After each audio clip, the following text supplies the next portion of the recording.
So here we have a 20-foot container that needed to be transported. The customer called us and requested additional hauling services from us. We've already hauled for them some vehicles, and now this is part two of this hauling load.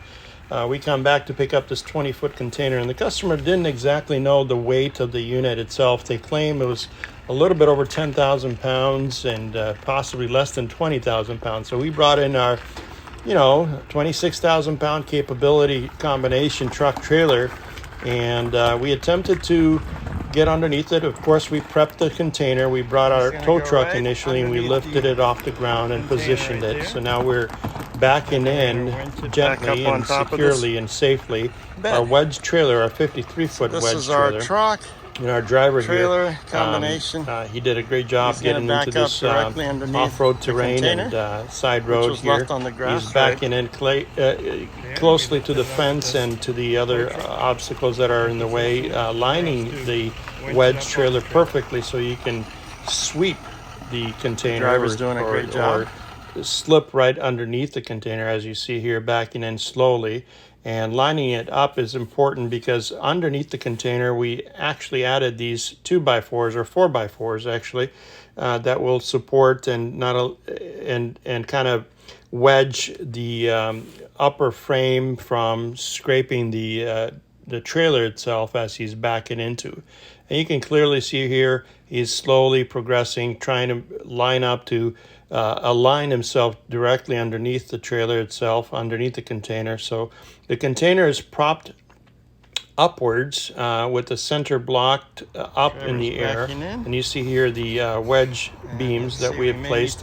And those wedge beams have to exactly fit directly into those crevices on that container so that the container can shift directly onto the trailer. And so we did that, and we slid directly underneath, and then we continued, and with the assistance of a winch up in the front that's 12,000 pounds, we attempted to pull the unit up, as you see here, and we partially did, and we continued attempting over and over and over as we slid underneath there properly, and only after do we get it up almost all the way to the top do we recognize that the weight of it, it's definitely not 15,000 pounds, and it's not 20,000 pounds. It's actually way over 20,000 pounds in weight.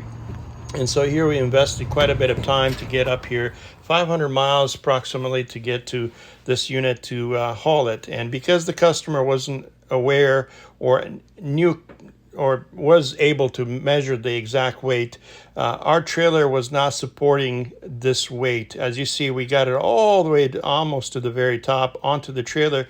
However, the back of the trailer is resting on the ground, partially because we're sitting on soft dirt as well, but the weight itself was not able to be managed safely on this wedge trailer, even though we could have probably done it. Unfortunately, to be safe on the road, we wanted to properly address the weight, and the distribution of this weight was not going to safely be secured onto this trailer because itself the trailer is designed to carry spread axle weight or spread weight across the 53 foot, and so most of this container 20 or more thousand pounds rested on the rear, and we tried shifting it further onto the bed itself. We were unsuccessful.